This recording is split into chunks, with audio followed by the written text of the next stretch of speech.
নমস্কার, আমি তরুণ ঘোষ।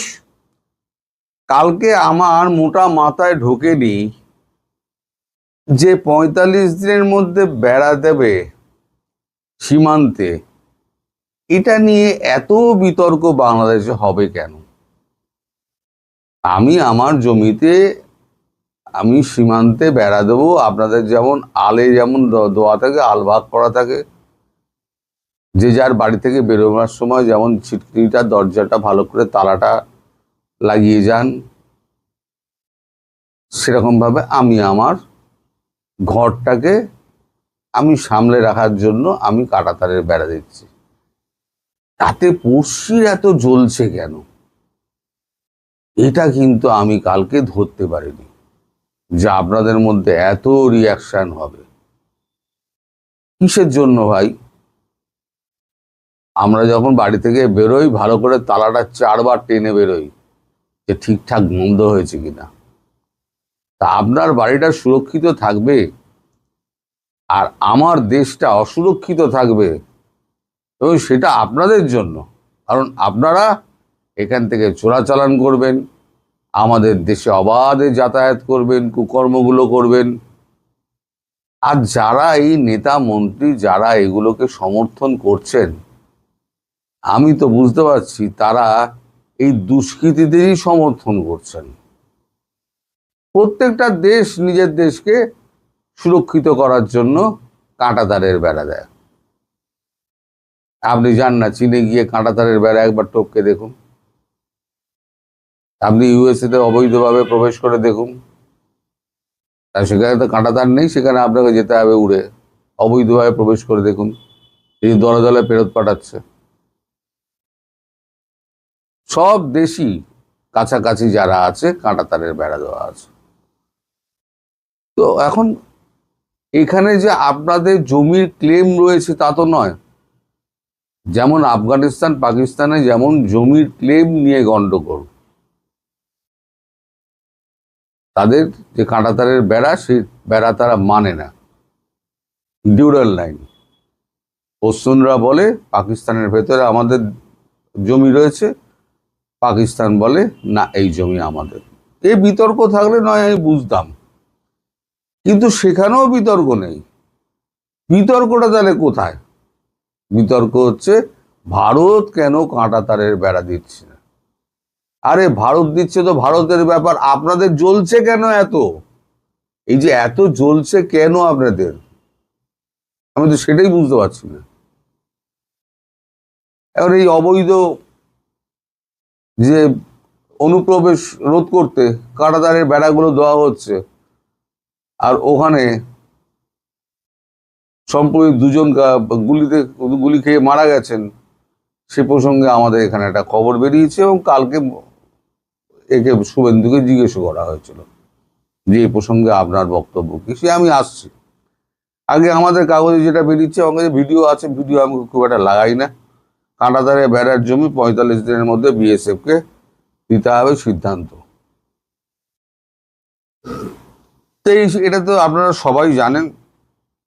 তবে আমি এখানে একটা পড়ছি, বাংলাদেশের প্রধানমন্ত্রী পররাষ্ট্র বিষয়ক উপদেষ্টা হুমায়ুন কবির বলেছেন কাঁটাতার দিয়ে বাংলাদেশকে এখন আর ভয় দেখানোর জায়গা নেই। আরে ভাই, ভয় কিসের দেখাবে? আমি আমার দেশে কাঁটাতারের বেড়া যাচ্ছি, আপনি ভয় পাবেন কেন?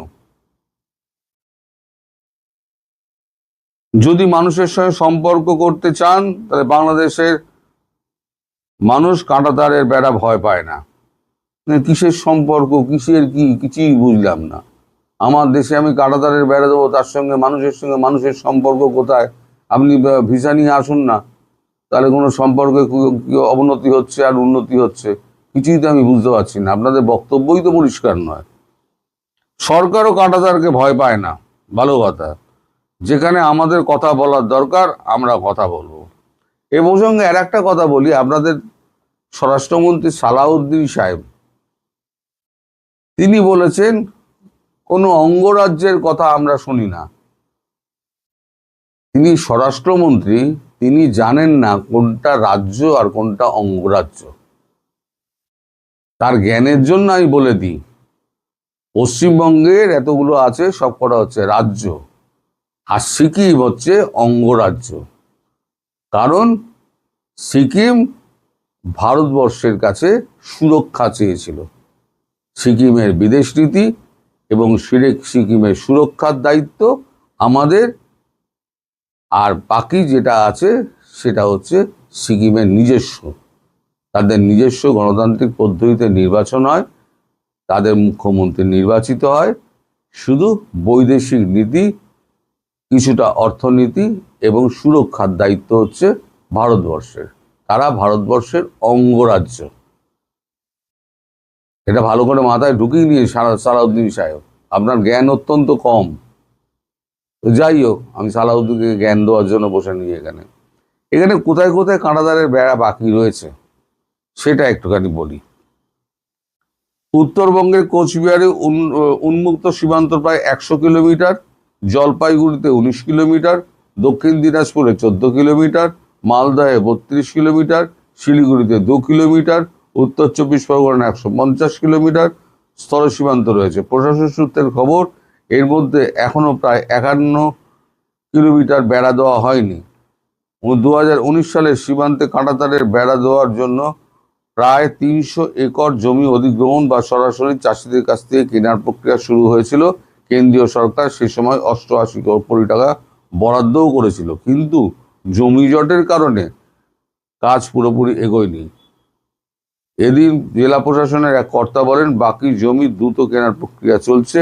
নদিয়ার 6টি ব্লকে সীমান্তের প্রায় 261 কিলোমিটার, এর মধ্যে ফাঁকা পায় 20.611 কিলোমিটার, যেখানে কাঁটাতার বসাতে প্রায় 130.4 একর জমির প্রয়োজন।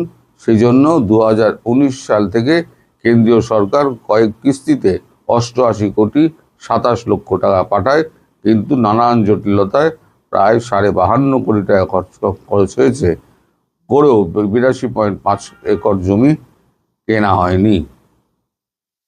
কারণ টাকা দেওয়া নিয়ে নিয়েছে মমতা ব্যানার্জি, জমি দেয়নি। উনি ইউনূসের মতো মাল চেনেন। যেমন 128 কোটি টাকা পেয়ে উনি হামের টিকা বেছে দিয়েছিলেন। 68 বিলিয়ন না 62 বিলিয়ন টাকা আমার মনে নেই, আমি ভিডিও করেছিলাম, দেশকে বেছে দিয়েছেন। মমতা ব্যানার্জিও তাই, কেন্দ্রের থেকে টাকাটা ঝেড়ে দিয়েছেন, জমিটা আর দেননি। জমি দেননি তার কারণটা গতকালকে বলেছি। আসলে ওনার ধান্দাটা কি ছিল, ওনার প্রধানমন্ত্রী হওয়ার শখ, এখন ঘরে একলা বসে আছেন, 4টে থেকে 6টা অপেক্ষা করে থাকেন কলিং বেল কখন বাজবে, কোনো লোক যদি তার কাছে আসে তার সঙ্গে দেখা করতে।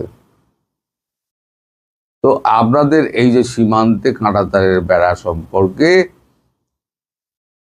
আর গুলি চালনা সম্পর্কে শুভেন্দুকে কালকে জিজ্ঞেস করা হয়েছিল ব্রিফিং শেষে। শুভেন্দু বলেছেন, সীমান্তে চোরাচালান করতে এলে গুলি চলবে, ওখানে শুট অ্যাট সাইট অর্ডার দেওয়া আছে, তার উপর আবার ইট পাথর নিয়ে হামলা করছে কিনা তাদের চোরাচালান করতে দিতে হবে। মানে একেবারে ভারতবর্ষ হয়ে গেছে খোলা রাজ্য, যে যা পারো লুটপাট করো। আর এতদিন ধরে করে এসছে, তো এবার তো আর হবে না। এবার পশ্চিমবঙ্গে বিজেপি এসে গেছে, আর বিজেপিকে তাড়াতাড়ি কেউ সরাতে পারবে না। ধরে নিন আগামী 30-35 বছরের জন্য বিজেপি এখানে থিতু হয়ে বসে গেছে, দ্বিতীয় কোনো পার্টি নেই সামনে যে বিজেপির সামনে মুখ হয়ে দাঁড়াবে, তাকে চ্যালেঞ্জ করার মতো কোনো পার্টি নেই। সুতরাং এই যতদিন বিজেপি আছে ততদিন আপনাদের কপালে দুর্ভাগ্য আছে। এবার শুভেন্দু কি বলেছে শুনুন। শুভেন্দু যেটা বলেছেন, যে দীপুদার হত্যার সম্পর্কে আমি ক্ষমতা গ্রহণের আগে যে সিদ্ধান্তে ছিলাম, আজও আমি সেই সিদ্ধান্তেই আছি। দরকার হলে ক্যাসেটটা একবার বাজিয়ে দেবেন। আমি চেষ্টা করছি ক্যাসেটটা একবার বাজাতে, দেখুন যদি আপনাদের মনে পড়ে। শুধু ওই রেস্ট্রিকশনের ভয়ে আমি কালারটাকে ব্ল্যাক অ্যান্ড হোয়াইট। নির্বাচনে জেতার আগে দীপুচন্দ্র দাস যখন তাকে পুড়িয়ে মারা হয় সেই সময় তার রিয়াকশন ছিল এইটা। উনি বলেছেন এখনো আমার সেই একই রিয়াকশন, আমি নতুন করে কিছু বলবো না, আমার অনেক কাজ রয়েছে, আপনারা দরকার হলে সেইটাই আবার চালিয়ে দেবেন। তা সবাই সেইটাই চালাচ্ছে। আমিও খুঁজে খুঁজে একজনের কাছ থেকে এটা নিলাম, নিয়ে আমি আপনাদেরকে দেখিয়ে দিলাম।